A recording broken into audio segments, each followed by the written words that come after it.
point out, just there's sort of, you've alluded somewhat tactfully to, we've got some potential resource issues that we need to grapple with that really come up against the equity policy, where we have existing, thriving, beloved, fabulous, wonderful programs that aren't really serving the kids that we need to serve better. So in terms of Ainsworth or Woodstock, some of the programs that we're not serving ELLs. So we need to have those tough conversations, whether it's, I mean, both how we're going to serve, but it really comes back to budget issues, and if we're looking at making these choices, and where are we going to, if we have the limited number of qualified teachers and principals and so forth. So I just wanted to highlight that that's popping out at me as something that has sort of been, you know, under the surface and hasn't been discussed, because that's those are really valuable, wonderful programs that have been serving families well for years and years. But we also have to, we have a limited amount of resource, a limited amount of qualified teachers, and we have to grapple with that. So I will step in here, given that comment. I also think that our the fact that we have a Japanese and Mandarin programs really sets us apart from other districts, and we are creating world citizens because they have advanced cultural and language opportunities through those schools. So I would not suggest that this needs to be an either or. I think if we're looking at expansion, we wouldn't necessarily be expanding those programs, but and we'd be looking instead at expanding in the ELL areas. But I would certainly not be advocating for us dismantling everything. I'm not talking about dismantling. Yeah. I just think we need to put an equity lens. I mean, we've had fabulous programs that have just existed in their own world, and they haven't been brought into the larger context of what are we trying to do and who are we serving. And really, I would say the answer is expansion. Yeah, it is. We need another Mandarin program. The demand is there. Oh, you know, and again, that's just my opinion. But we need to do the analysis of those other languages and work with the community. I didn't mean to interrupt. and I'm thrilled with the idea of us starting a Vietnamese program. That's really exciting.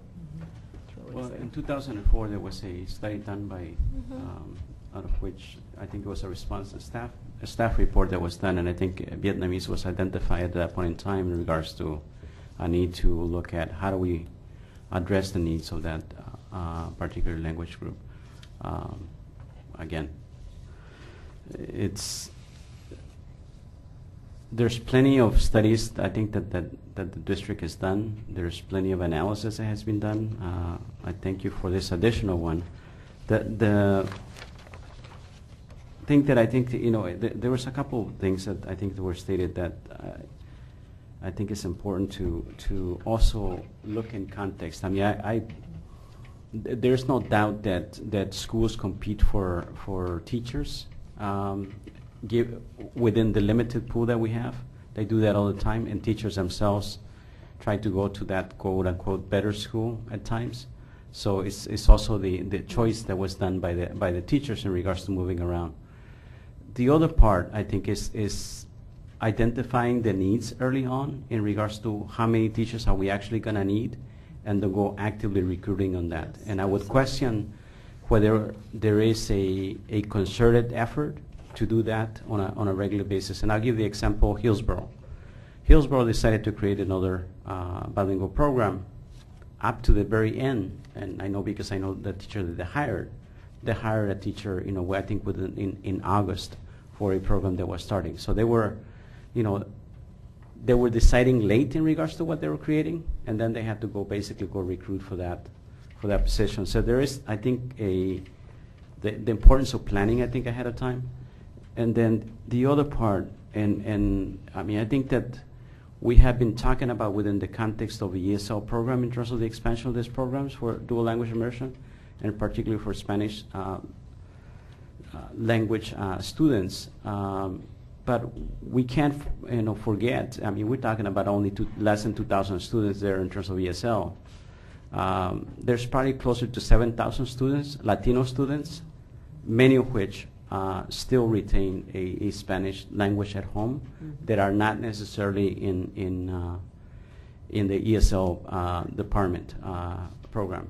In the same way that there are, you know, some Japanese students that you know, have a family that speaks Japanese, that are not part of the ESL program, that are not also when they engage in the lottery, come into and be selected in terms of that program. So, I think that we have to do the comprehensive look in regards to what is it, how are we serving students, and how do we, drawing what we stated, a number of times, draw from their strength in regards to what they bring to the school.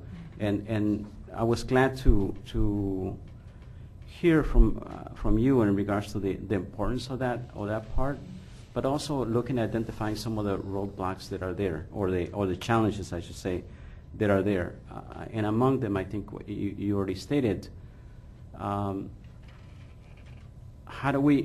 criteria are we using for the placement of principals in terms of dual language immersion programs, and defining those job descriptions beyond just being a principal, and doing great on interviews.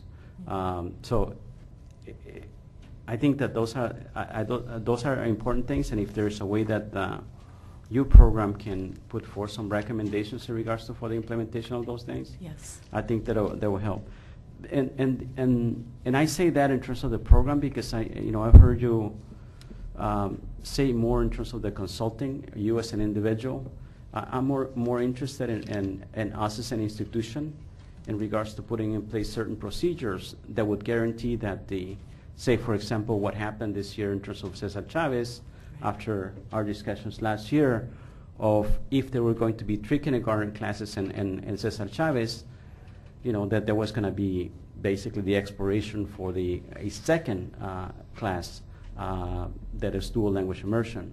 That didn't happen, and I understand there's transition and everything. We had a discussion where you were present with the regional area director and the principal of that school, but I want to make sure that we set in place a mechanism for that not to happen, because it's as you hear from the families, and these are families that I myself kind of talked to before, says, yeah, we're going to have another program. If this happens, well, it's as board members, I think it makes us look bad in that sense, and the looking bad is not the only thing that we have to go on, but we have to communicate some assurances to the parents that there's going to be consistency in regards to implementation, and that's what I'm looking for.